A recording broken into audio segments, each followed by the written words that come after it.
Independencia de Chile. La Patria Vieja, 1810 a 1814. Este periodo se inicia con la instalación de la primera Junta Nacional de Gobierno el 18 de septiembre de 1810, junta convocada por el Cabildo Abierto de Santiago, que había reunido a más o menos 400 vecinos de la capital que a viva voz exigieron la instalación de esta junta.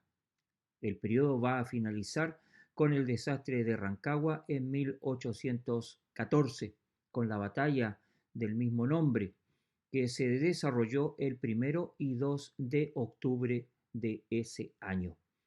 La aristocracia criolla durante este periodo se mantenía fiel en su mayoría al monarca español, a Fernando VII, monarca prisionero por las tropas francesas cuando invaden España. En su lugar, Napoleón Bonaparte va a colocar a su hermano José, monarca desconocido tanto por españoles como por criollos, permitiendo la formación de las juntas de gobierno que posteriormente dan el paso al movimiento independentista. Como causas internas y externas del proceso de independencia, vamos a encontrar las que van a terminar de provocar el cambio de mentalidad desde una lealtad al rey al proceso de independencia.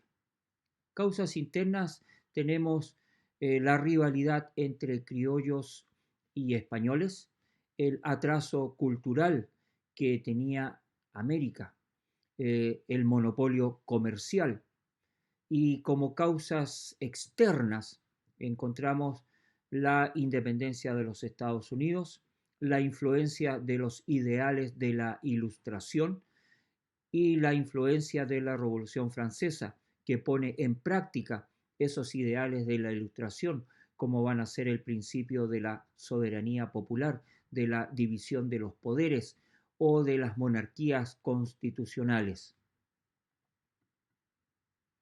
Esta primera Junta Nacional de Gobierno, entonces, tiene como importancia que va a ser una junta leal al rey. Se va a formar como una junta que va a gobernar para defender los derechos del rey prisionero de Fernando VII. Y con el paso de los tiempos, con el conocimiento de los sucesos tanto en España como en América, el criollo va a ir cambiando de mentalidad a un proceso independentista. Importancia entonces es el hecho de que por primera vez los criollos, la aristocracia chilena, llegara a cargos de primer orden, de importancia política, ya que recuerden, los criollos estaban supeditados a cargos secundarios. Esta primera Junta Nacional de Gobierno, una vez instalada, procede a realizar una serie de reformas. En un primer momento, preparar la defensa del territorio chileno, del territorio americano, puesto que estaba la amenaza de que las tropas napoleónicas invadirían América.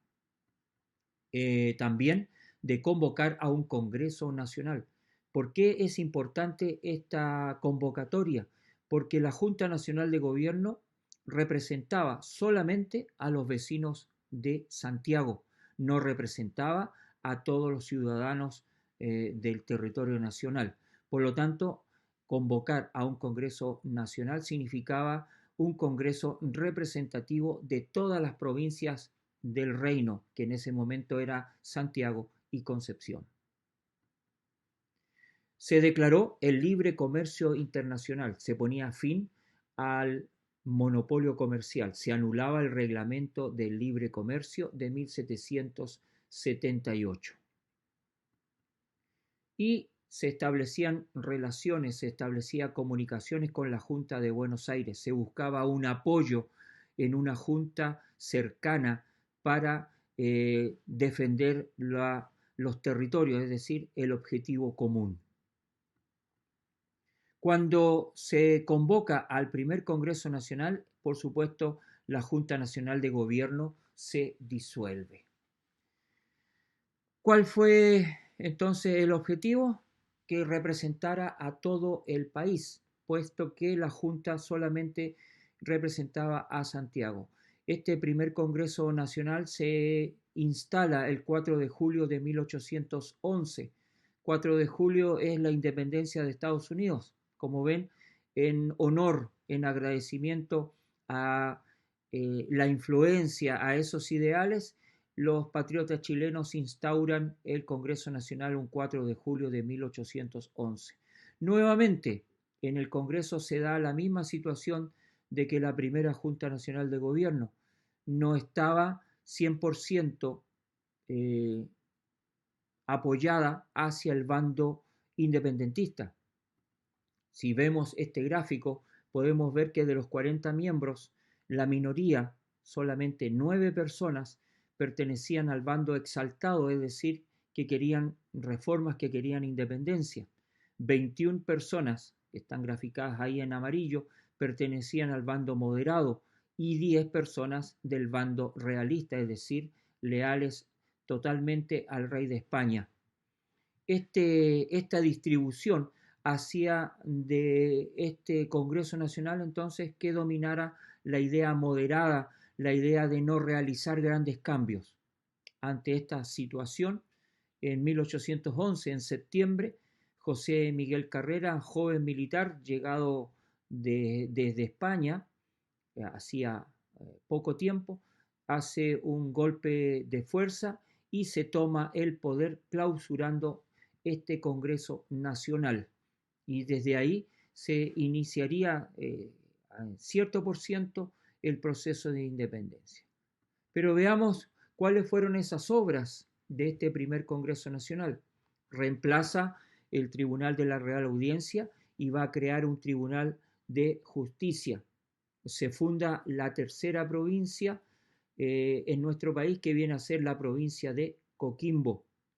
Se proclama la libertad de vientre, es decir, una semi-libertad de los esclavos. ¿Por qué? Porque la libertad de vientre explicaba que los hijos de esclavos nacidos en Chile nacían libres. Sus padres se mantenían en esclavitud. Y como bien lo dice ahí, José Miguel Carrera disuelve este Congreso y se instaura el gobierno entonces de José Miguel Carrera. Lo hace por el hecho de que el Congreso se mantenía moderado para los pensamientos de Carrera y él venía con ideales de independencia. Entonces, a continuación se organizaba el gobierno de José Miguel Carrera con ideales sí de independencia. ¿Cómo podemos decir eso? Porque vamos a tener los primeros símbolos patrios, es decir, un escudo y una bandera nacional, o sea, símbolos propios, ya no símbolos españoles. Había que divulgar los ideales de los patriotas, había que divulgar los ideales de la Ilustración. Los libros se imprimían en muy poca cantidad. España tenía prohibido la importación de libros, por lo tanto, los pocos que llegaban eran pasados de mano en mano, no todos tenían acceso a esos pensamientos, por lo tanto, se adquiere una imprenta, se adquiere la primera imprenta nacional y se pone a cargo de esa imprenta al sacerdote Camilo Enríquez, quien comienza a publicar el primer periódico nacional conocido como La Aurora de Chile.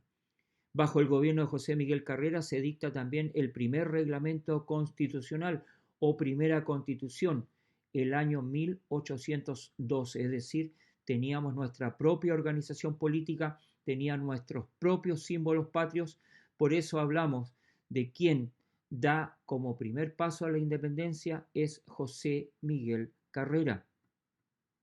Ahí tenemos los escudos y la primera bandera nacional.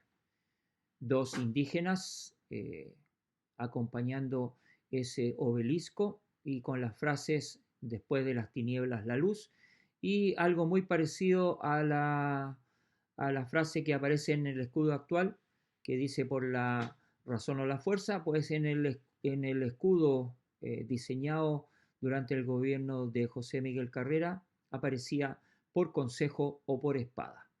Y la bandera nacional, azul, blanco y amarillo.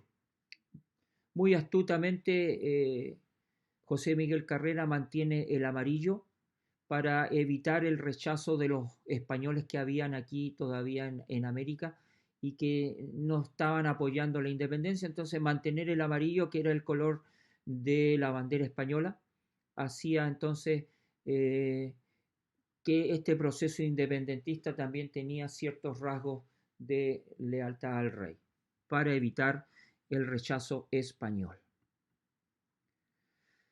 Bueno, los españoles reaccionan, envían tropas a nuestro continente, el Virreinato del Perú envía tropas a Chile para restablecer la autoridad del monarca, por lo tanto había que organizar la defensa del territorio nacional. Es allí que José Miguel Carrera debe renunciar al mando del país porque es nombrado como comandante en jefe del ejército, del naciente ejército chileno.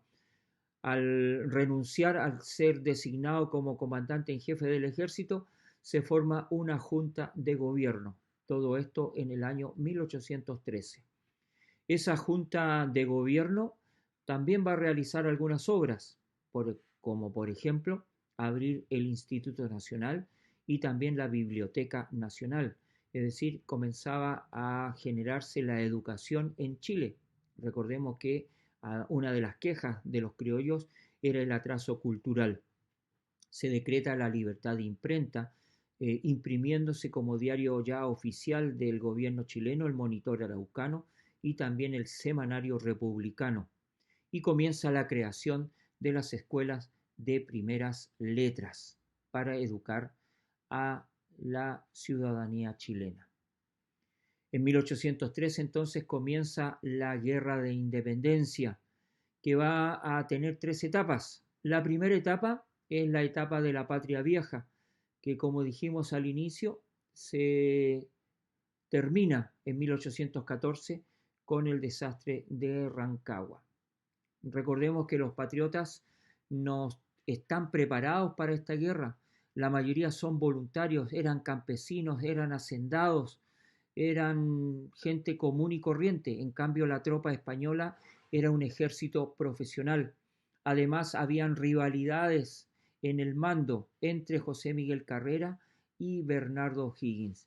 Todo esto provocó entonces que las tropas chilenas una a una fueran siendo derrotadas en diversas batallas. Hubo enfrentamientos en Yerbas Buenas, en El Roble, en San Carlos, hasta el famoso desastre de Rancagua, cuando los patriotas son derrotados y al final toman como decisión cruzar la cordillera de los Andes rumbo a Mendoza, donde son recibidos por San Martín y donde comienza a organizarse el ejército libertador que cruzaría la cordillera durante el periodo de la Reconquista y que da luego paso a la Patria Nueva.